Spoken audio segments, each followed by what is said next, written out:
Hi, my name is Alice and this is video 3 of the Breaking Ground series, A Journey of Change.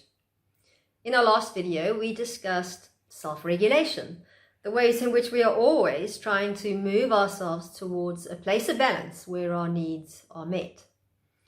We spoke about the child whose needs are not adequately met and how they develop a poor sense of self.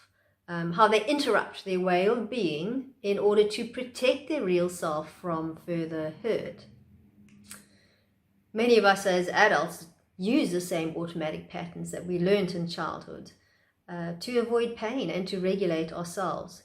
These may not be the most adaptive patterns. When they are rigid processes, they hinder our growth. So in order to own and address these things, we need to become aware of what we're doing. And this is the topic that we begin to focus on today. Awareness is about what is. It's about being in touch with your own existence. This is really important because we can't own anything if we're not aware of it. We've got to know it. Awareness precedes change. So we're going to talk about awareness on 3 inseparable levels. We have the inner zone of awareness, which is about our bodily affective states. That's anything that happens inside your own skin. Then we have the outer zone of awareness, which is about our 5 senses and the ways in which we go towards our world to satisfy our needs. And then we have the middle zone. This is the thinking, the way that we label and organize our experience. It's this middle zone that makes sense of all this internal and external stimuli that's coming in. It's the middle zone that causes us so many problems in our lives. So in this video, we're going to focus on the inner zone, but you can't do that without talking about the middle zone that makes sense of all of these things.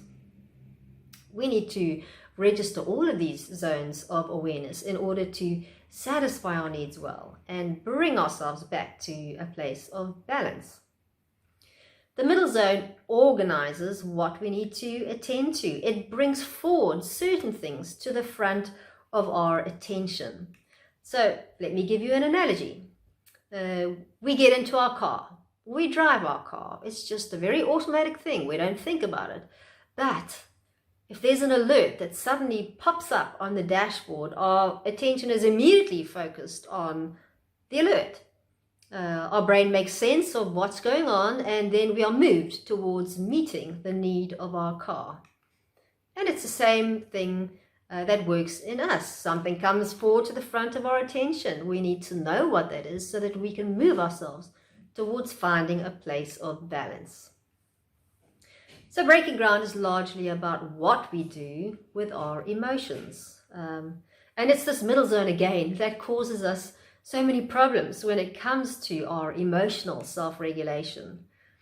And part of this is because we have this primitive part of the brain called the amygdala. The amygdala is the emotional memory bank of the brain. It's a storehouse of information to tell us what to feel about what we experience. So this amygdala is constantly scanning your present, looking for associations in your current situation to what you have experienced before. And it's bringing forward information to tell you what to feel about what you experience. So when you experience something similar to what you have experienced before, the brain's bringing forward the emotional response that's stored to the associated past experience. So this is what triggering is. It is a double burden of emotion in our present. We have an overload because it is our present emotion, and our brain is bringing forward this historical response to the associated experience. So let me give you some examples to illustrate this for you. Going into the lockdown, so the period before lockdown, COVID, I felt intense distress. I kept wanting to cry. And as I sat with that feeling, I realized it was about having to go to where I didn't want to go to, having to go into lockdown. It was only when I was aware of that I had an aha moment. I realized my brain was doing that similar to thing, because this feeling that I had was the same as what I used to have when I went to boarding school at the age of 7. It was going back to a place I didn't want to go to. So do you see how the amygdala is making this similar to, this association, and bringing forward emotion? So once I'd had that aha moment, my brain could sort out this emotion did not belong to lockdown, it belonged to boarding school, and I went back to a place of balance. So not all uncomfortable emotions are sorted out with simply an aha moment. Sometimes we have unfinished business that needs to be completed in order for these feelings to go away. So let me give you another example. I came back from America wanting to get back into work, but it was the end of November, and for December and January, nothing much happens in schools in my line of work. So I had a lot of unwanted free time. And in this period, these waves of real dis-ease kept coming forward. So I would turn to my regular drug of choice. I would go to gym, work it off. Maybe I would put on worship so that I could shake it off and feel better. But these waves kept coming in. Eventually, I started to realize that this feeling was dread. And the one day when it was more heightened than usual, I sat in the dread and I asked myself, what are you dreading? The response I heard from the inside was, what are you going to do with your free time? And there was this real feeling of being lost. So again, I sat with that, quite puzzled for a while, until I realized, oh, I guess this is this boarding school thing again, because free time was emotionally overwhelming. I was lost. I didn't know what to do. So as I felt this feeling in my stomach and I put words to it, it said, I'm lost and I don't know what to do. So I had it. I took it to the Lord and I said, Lord, what do you want me to know about this? And I sensed him saying to me, you're not lost. I'm with you. You're always welcome with me. And it was an invitation to play. So in that moment, the unfinished business was completed because the child's need was met. She now knew what to do. She had somewhere to go. She could play with Jesus. From that point, the dread stopped. There was no more dread for the rest of that unwanted free time. Fast forward to lockdown. This has been unwanted free time. If I hadn't have sorted out the unfinished business, I would have spent lockdown with waves of dread coming over me. I would have had to keep turning to my solutions, my drug of choice, whatever I could do to make this feeling go away. Sometimes what we need to do instead is to sit in these sensations, put words to what we feel. Because it's only when you find the I statement in it that you've grown in awareness, that you could own what's going on. It's then that you are powerfully positioned to do something about it.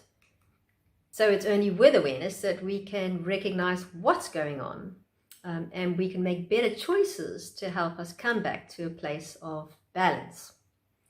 Some of us, we're not emotionally ready to trust God with these things.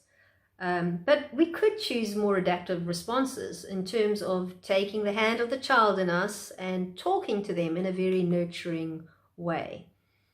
I used to have quite a bit of trouble with anxiety. And when I sat in this anxiety, I realized that some of this was saying, I'm in trouble. And it would particularly come up when I'd done something maybe displeasing to another person. So after one of those calls with a work colleague, when they didn't like my ideas, I put the phone down. And I felt these waves of anxiety coming up, the I'm in trouble variety. So when I took the hand of the girl in me and I said to her, you're not in trouble, you had a different opinion, I like your opinions and I'm proud of you. Well done. As soon as I'd said that to myself, all of my anxiety totally disappeared and I came back to a place of balance. If I hadn't have done that, I would have had to spend some time exercising, putting on worship, doing things to make this horrible feeling go away. So we need to know what's going on inside of our own skin. These are our bodily affective states. It's those points of muscular tension, maybe constriction, pressure, bodily affective states, gut sense, emotions, all of these things. For me, it's often about putting words to a body sense because my emotions very strongly are felt in a somatic form.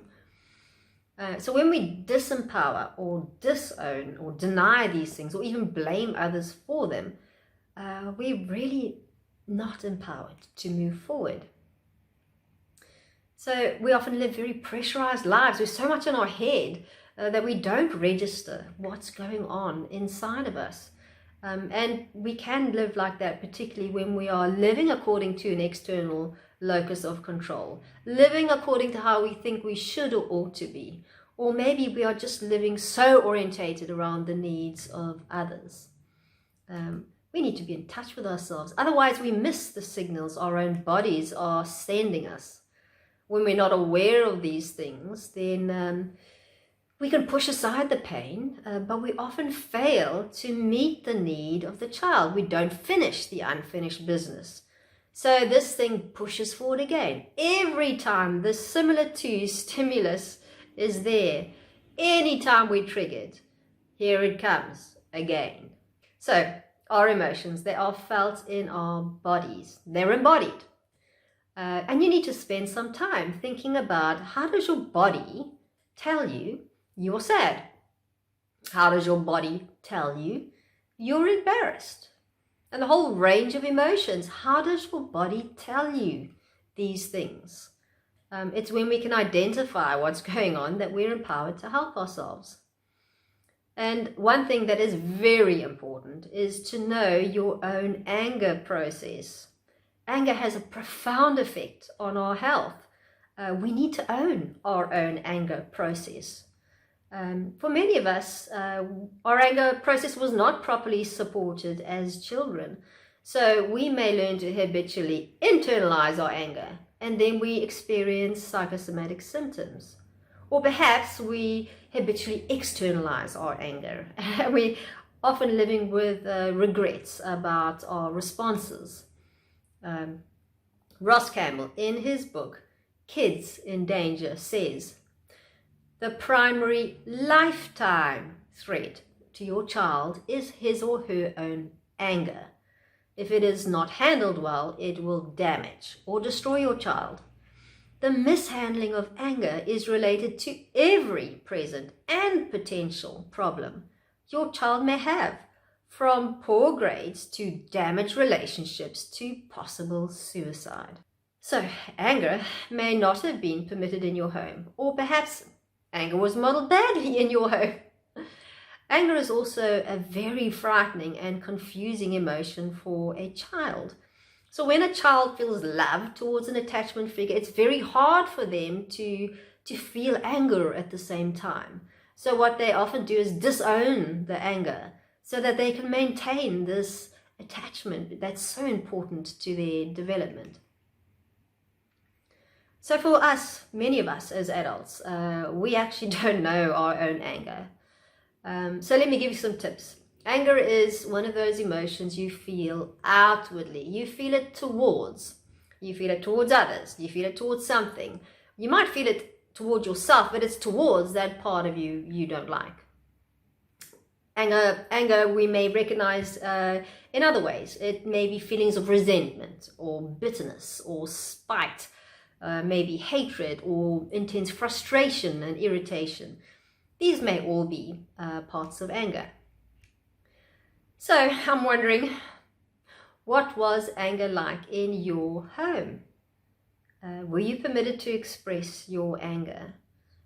I'm wondering what you did with your anger. And I'm wondering if that's what you still do with your anger now. In the manual, you'll see a story of Rob. Rob internalized his anger, and it manifested in a terrible somatic form. He had a knotted stomach problem, which he was going to various specialists in order to try and address. When Rob learned to externalize his internalized anger, his knotted stomach problem went away. We need to own our own anger because there's usually a lot of other things that need to be released in these things, such as forgiveness. Or maybe we need to repent of our ungodly responses because we do sin in our hurt by what we hold on to and how we respond. So, we can hold on to things like bitterness, which is a sinful response that we need to repent of. We also may make vows in our hurt, and these vows drive us to behave in certain ways in our lives. So, for instance, Rob, in his hurt, made some vows that he would prove that he was good enough. And all of his life, he had been relentlessly driven to the point that it did affect his family life. Once Rob had broken his vows and repented of these things, he became much more relaxed in life. So we often turn to our habitual ways of trying to avoid pain and trying to help ourselves come back to a place of balance. But maybe in future we can delay that usual pattern a little longer. Can we sit with those ugly emotions and actually put words to what we experience? It's only when we do that our awareness grows. And it's when you grow in your sense of self, which is what we're going to be doing in most of this course, that you will be able to support a much healthier process going forward. So this is the end of video 3. In video 4, we're going to focus on the outer zone of awareness, and particularly on the ways in which we relate to our world in order to satisfy our needs. Thank you for listening.